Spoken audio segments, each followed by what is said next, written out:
Hola amigos, muy buenos días. ¿Cómo podemos sacarle provecho aún a las circunstancias más difíciles de nuestra vida? El apóstol Pablo estaba en la cárcel y el apóstol Pablo estaba sacando jugo de esa experiencia en beneficio del Evangelio. Hemos iniciado esta carta que Pablo escribe a los hermanos que están en Filipos y Pablo está muy agradecido con ellos por todo el apoyo que le han brindado.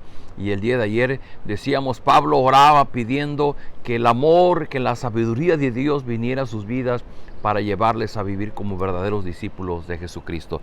Y hoy leemos a partir del versículo 12 y dice: hermanos, quiero que sepan que las cosas que a mí me han pasado han venido en realidad a ayudar al anuncio del Evangelio.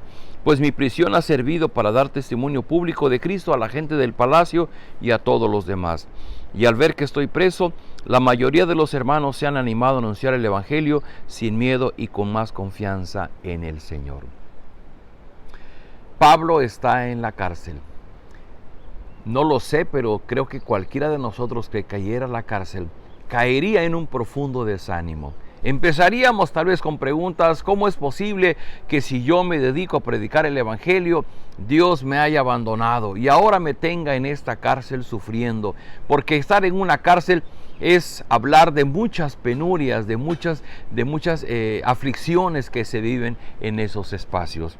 El punto está en que para Pablo, en lugar de haber sido un asunto de desánimo, pareciera que había venido a encender más fuerte la hoguera de su corazón. Un corazón realmente apasionado por predicar el Evangelio.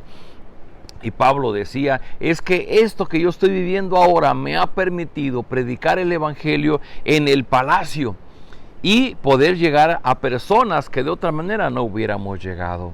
Y es que, queridos amigos, nosotros quienes somos discípulos de Jesucristo, número uno, tenemos que tener presentes que el propósito de la iglesia y el propósito de que Dios nos ha llamado, además de darnos una salvación, además es que podamos contribuir al extendimiento del reino de los cielos en la tierra. Y Dios va a usar no solo las experiencias buenas, no solamente nuestros éxitos, también va a usar nuestros fracasos, también va a usar los tiempos difíciles y principalmente en los caminos que Dios nos lleve, es en ese camino donde nosotros compartimos el Evangelio. Hemos referido que cuando Cristo dijo vayan y prediquen el Evangelio, ese ir y hacer discípulos tiene la idea es un presente continuo. No de ir una sola vez o no solamente de ir ocasionalmente, sino es estar yendo constantemente, predicando el Evangelio por donde quiera que vamos. Y es lo que Pablo hacía. Pablo, cuando estaba libre, predicaba el Evangelio en las diferentes ciudades, pero ahora que estaba preso, predicaba el Evangelio ahí en el palacio con las personas que difícilmente de otra manera hubieran oído del Evangelio. Y dice versículo 15, es verdad que algunos anuncian a Cristo por envidia y rivalidad, pero otros lo hacen con buena intención. Algunos anuncian a Cristo por amor, sabiendo que Dios me ha puesto aquí para defender el Evangelio, pero otros lo hacen por interés personal y no son sinceros, sino que quieren causarme más dificultades ahora que estoy preso. Pero ¿qué importa? De cualquier manera, con sinceridad o sin ella, anuncian a Cristo y esto me causa alegría y todavía me alegraré más.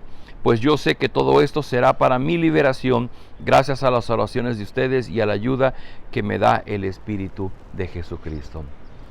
Como en todos los casos se da, y ahora lo vemos, hay personas que pudieran predicar el Evangelio, pero probablemente sus motivaciones por lo cual lo hacen no sea precisamente la extensión del Evangelio, sino sea por diferentes motivos personales, motivados por un corazón egoísta. Y esto desde los tiempos de Pablo ya existían personas así. Pero Pablo dice, bueno, pues yo no me angustio por causa de ellos, al contrario, me da gusto que sigan anunciando a Cristo, aunque sea por razones equivocadas. Dice versículo 20, pues espero firmemente que Dios no me dejará quedar mal, sino que ahora como siempre se mostrará públicamente en mí la grandeza de Cristo, tanto si sigo vivo como si muero.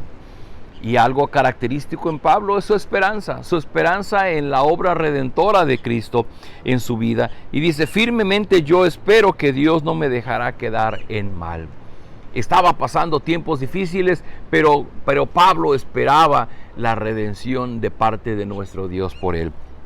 Y cierra el versículo 21 y dice, porque para mí seguir viviendo es Cristo y el morir es ganancia. O como dice la versión 60, porque para mí el vivir es Cristo y el morir es ganancia. Queridos amigos, muchos de nosotros vivimos para trabajar.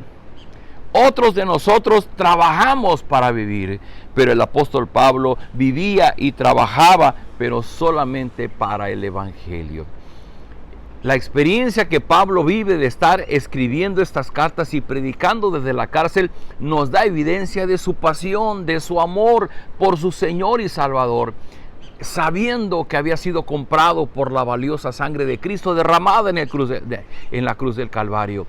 Y ahora él encontraba en la predicación del Evangelio el propósito de su vida. Queridos amigos, queridos hermanos, hoy día, cuando pensamos en cristianismo, pensamos en cantar y levantar las manos. Cuando Pablo pensaba en Cristo, pensaba en predicar el Evangelio, en hacer discípulos, en llevar a otros la palabra de salvación.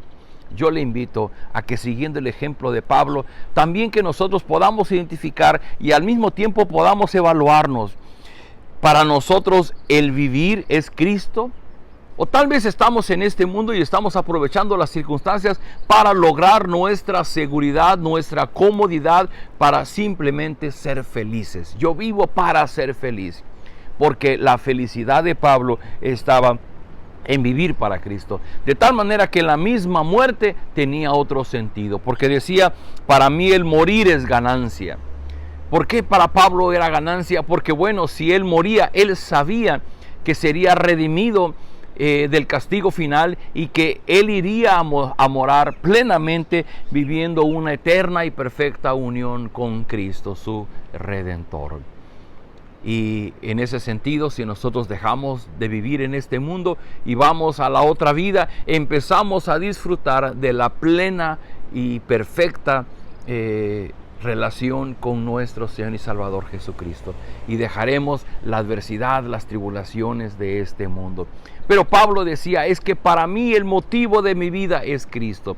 Querido amigo, querida amiga, si tú te identificas con Jesucristo como tu Señor y Salvador, yo te invito a que tú puedas reflexionar si tú has estado viviendo para tus propios motivos, para lograr tus propios planes, o has estado trabajando para Cristo. Porque no es lo mismo. Y el punto medular aquí es el fruto de aquello que está sucediendo.